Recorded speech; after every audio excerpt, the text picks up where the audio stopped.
Primero, bárbaro, me parece el espacio, me parece genial.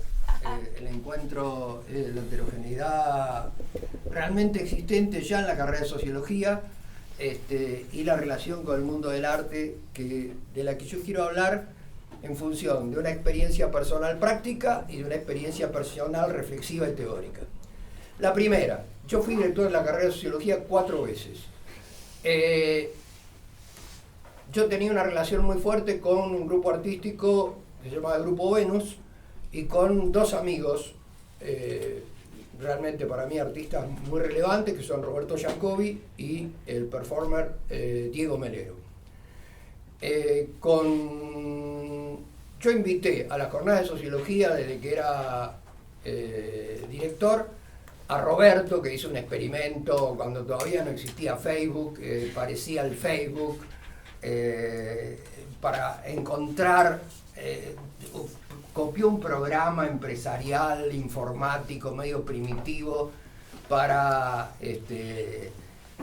intentar una asamblea vía computadora, qué sé yo. Bueno, una cosa experimental interesante. Roberto Giacobbi es un personaje extraordinario del arte conceptual, yo diría internacional, y es también un artista pop, porque es el letrista de Virus, digamos, ¿no? Y Diego es alguien que hace performance, a mí me parece brillante, estuvo en la documenta de Kassel, los 2 son sociólogos, entonces nos conocemos, y yo a partir de ahí empecé a hacer performance, porque vino Diego y me dijo, mira, para mí algunas de tus clases son performance, así que me llevó a la Garirán Chimboldo y me dijo, Diego, no tengo la menor idea de vos, hacé eso que estás haciendo en esa clase y hacelo. Y no te da, bueno. Y me pareció muy interesante esto. Cuando yo era director de la carrera, había formado un grupo que llamaba Sociología Contraataca, que era yo tenía un montón de amigos, otros que eran estudiantes, que era un profesor que era dramaturgo, Luquita Rosenmacher que era narrador, qué sé yo, una mezcla de gente heterogénea, chicas, artistas visuales, Mariana Cerviño. Y entonces dije, para mí una cuestión fundamental de la sociología es quebrar los sentidos comunes.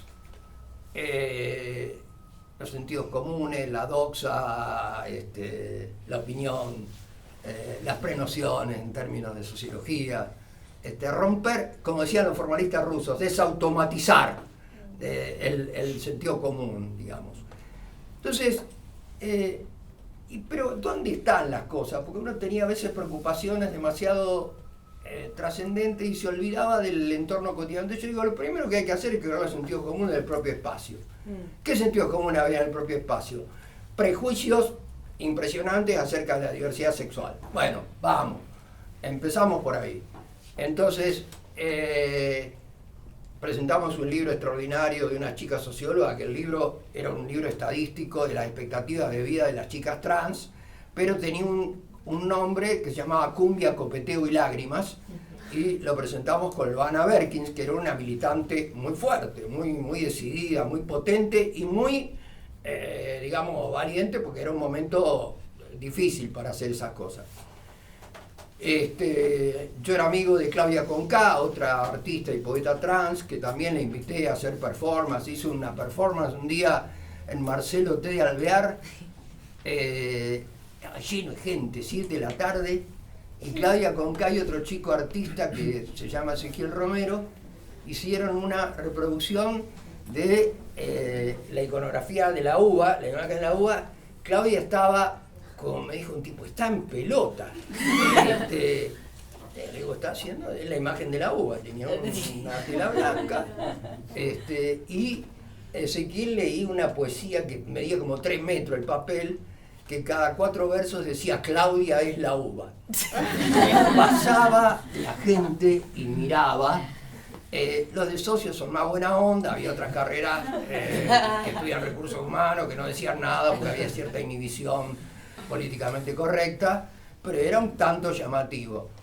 A los 2 días, compañeros nuestros nos sacaron un artículo en página 12 diciendo que el director de la carrera y el secretario académico, habiendo tantos temas relevantes, se ocupaban de estas taradeces.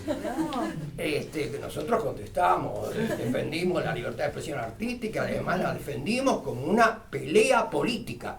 Era una pelea política, digamos. Y después hicimos una intervención de los baños, por Baños Universales, con dos artistas, uno que ahora está en Nueva York, se llama Sir Crossmanley, y un compañero que ahora es artista visual, pero era artista pop también, había hecho una canción que estaba muy fuerte, que se llamaba Baño de Mujeres, Baño de Hombres, el año 2000, qué absurdo, qué sé yo, Nacho Marchiano. Y entonces ellos cambiaron el etiqueta. Después algunos me protestaron, porque yo era la autoridad de la facultad. Cambiaron los loguitos de los baños e hicieron una performance en el segundo piso de Marcelo T. Alvear con unos chicos transformistas que utilizaron el baño como una especie de escenario. Bueno, algunos amigos míos viejos estaban un poco enojados conmigo, pero después, la verdad que me pareció extraordinario. Después vino, primero uno más o menos me quería matar, porque me llamó la mujer de uno de ellos y me dice, che, el nene está llorando porque Ricardo dijo, Lucas murió. No. Se había visto en televisión eso. Y después viene Ricardo y otro que se llamaba el inglés Jenkins, que murieron, y él me dice, no, la verdad que estuvimos hablando con Ricardo, nosotros somos de una generación que tiene muchos prejuicios. Y la verdad que está bien lo que vos decís de la pelea contra el sentido común. Los muchachos son unos genios, ¿entendés? Porque vos tenés 70 y pico de años, tenés una cultura de la década de 50, que sos un machista hecho y derecho. Y la verdad que vía sociológica, vía intelectual, digamos, produjeron esa transformación. Entonces, para mí, la intervención sobre la diversidad sexual, sobre la rutinización de los colores en la estética de las agrupaciones políticas y las palabras que no significan nada eran una tarea a destruir, para decirlo en términos de Bachelard, que decía, ¿cuál es la misión de un científico? No hablaba de un artista, Bachelard, que escribió sobre poesía, destruir la opinión, digamos, destruir la doxa, la opinión como sinónimo de sentido común. Entonces, yo organizaba en mis teóricos muestras. Hice una muestra que llamaba Por el encantamiento de los apuntes. ¿Viste? Los apuntes son un plomazo total. Entonces invité a un montón de artistas que eran Mariela Scafati, Fernanda Laguna, qué sé yo, eran como 20. Y le digo, me hacen una obrita en papel tamaño A4 en blanco y negro. Y un compañero, Diego Bugallo, que es grabador, que tiene un taller en La Boca que se llama La Panadería, le digo, todo sin un mango en realidad, buena onda de los artistas. Y Diego serigrafió todas las obras y empapelamos el aula, en ese momento era el aula 100, había muchos alumnos de sociología, muchos estudiantes, y yo daba la clase y los otros estaban empapelando ahí, qué sé yo. Y la propuesta era que después los apuntes tuvieran un apunte de esos que se ven poco, una obra, un apunte, una obra, un apunte, una obra. Entonces salió el texto del cuaderno de Sociología General con obras de Scafati, Laguna, qué sé yo, un montón. Después hice una muestra de Pomarola Talk, después hice una intervención de Rosario Blefari, que había escrito una cosa sobre... que ahora no me acuerdo cómo era el título, porque los papás eran empleados domésticos de familias tradicionales. Entonces yo le digo, Rosario, esto es sociología pura, sociología pura, ¿cómo lo construía ella? ¿Cómo lo construía ella? No el hecho. Digamos, ¿cómo me lo contó? Estábamos en la Bienal de Porto Alegre, yo siempre pregunto, pregunta sociológica, tu papá, profesión de tu papá, profesión de tus abuelos, vos qué hacés, qué sé yo. Bueno, me contó la de los papás, y cómo me lo contó, dije, chao. Venís a hablar a socios sobre eso. Después escribió el artículo que se llama, no me acuerdo, después me voy a acordar, pero estuvo genial. Después lo invité a otro artista que hace unas experiencias muy importantes, se llama Tomás Espina, a que mientras yo estaba dando la clase, Tomás dibujaba. y después pegábamos las cosas que hacía Tomás. Y me parecía muy... Y después gente que intervino en las paredes, Mariana Cerviño, que es socióloga y artista visual, había hecho la tesis de maestría, e intervino su tesis y la pegamos toda en la pared, intervino con obra. Después se enojaban algunos, pero no, había el jefe de mantenimiento de hoy es un artista visual.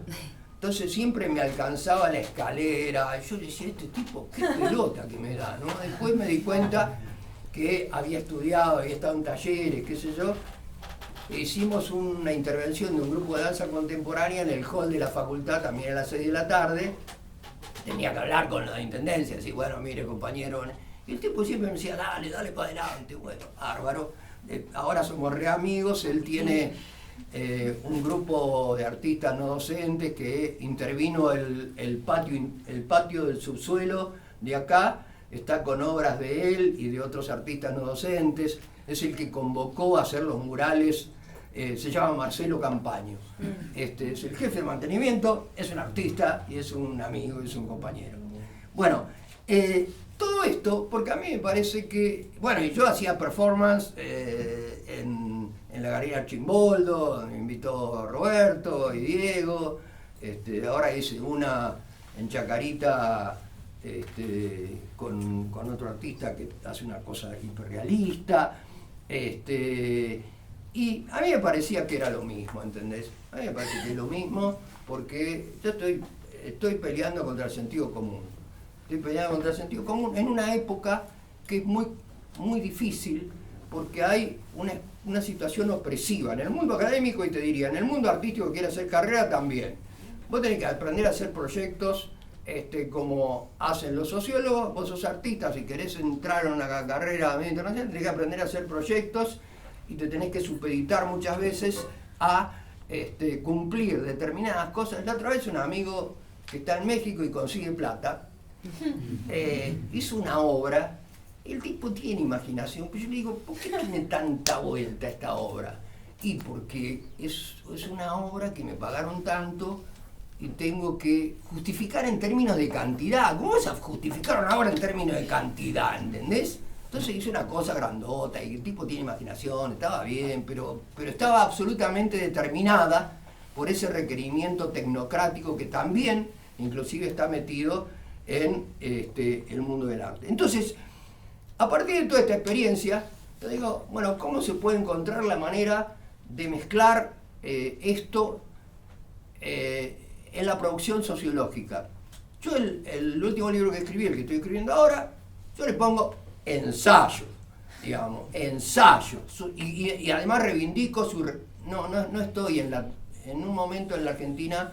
La sociología se peleaba, son las peleas así, se peleaban porque venía alguien que te utilizaba recursos de la estadística y los más especulativos te decían, no, nosotros somos especulativos, estos son unos empiristas vulgares, los otros decían, son unos teoricistas a la violeta. No, yo creo que reivindico el ensayo sociológico, que es que entabla una relación fortísima con la literatura. Yo coordino un grupo de estudio en Chino Germani que se llama Grupo de Estudios de Sociología y la Literatura. Hicimos una jornada internacional el año pasado de Sociología y la Literatura y de la cultura y del arte, digamos, y vamos a hacer otra jornada el año que viene, porque nos interesa esta mezcla. Pero me interesa también, y esto es lo que quiero decir como final, me interesa también en mi propia producción. Entonces, me puse a tratar de construir, porque si vos sos sociólogo, vos tenés que saber que una palabra es una construcción cultural, que vos no podés decir cualquier cosa. Digamos, vos podés tener un contenedor general que es el concepto. Igual el concepto no es una cosa constreñidora. El concepto es una ventana que te sirve para mirar, no es algo que te apresa. Digamos, el concepto es una ventana que te sirve para mirar. Entonces, bueno, las palabras son un problema. Entonces, si uno no puede, digamos, es un problema sociológico, no solo artístico, es un problema sociológico, hermanadamente uno puede pensar lo mismo, digamos. en literatura y en arte, y sobre todo en un momento como este, en el que se trata de reducir el conocimiento académico a un conocimiento técnico para ofertar en el mercado, la relación con el arte y con las humanísticas en general me parece primordial. Entonces, yo el libro que escribí hace 2 años, que se llama Contra el Homo Resignatus, yo dije, esto es un ensayo, digamos, y es un ensayo, además es sociológico, porque yo utilizo recursos de la sociología para construir conocimiento. Ahora, ¿qué tipo de conocimiento? Para no hacer una disputa tonta. Digamos, un viejo profesor norteamericano, que era el titular honorario cuando yo era viejo de la cátedra Albert Schweitzer en la Universidad de Columbia, que era Robert Nisbet, estaba un poco cansado de la sacralización de la técnica. Bachelard, maestro de Foucault, maestro de Bourdieu, maestro de la generación de la década del 60, un epistemólogo extraordinario, decía: las técnicas siempre obedecen, nunca mandan. Lo que manda es la pregunta. Y la pregunta tiene que ver con el contexto de descubrimiento, no con el contexto de demostración. Entonces, uno no puede sacralizar el contexto de demostración. Uno tiene una pregunta tonta y utiliza un programa de Big Data. Y bueno, va a salir una tontería con muchos datos, digamos. Y en momentos de crisis, el ensayo, que en este caso yo reivindico como sociológico, es un ejercicio argumentado por construir preguntas.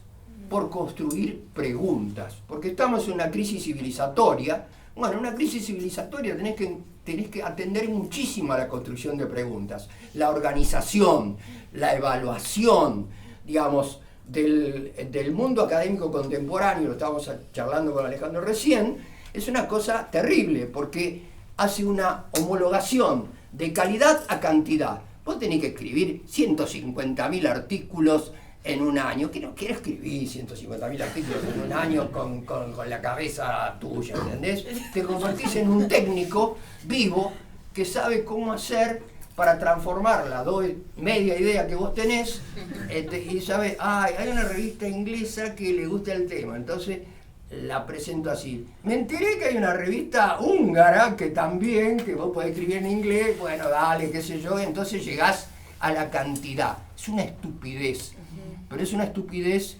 Yo tengo una revista, también en el Germani, que se llama Revista 7 Ensayos de Latinoamericana de Sociología, Política y Cultura.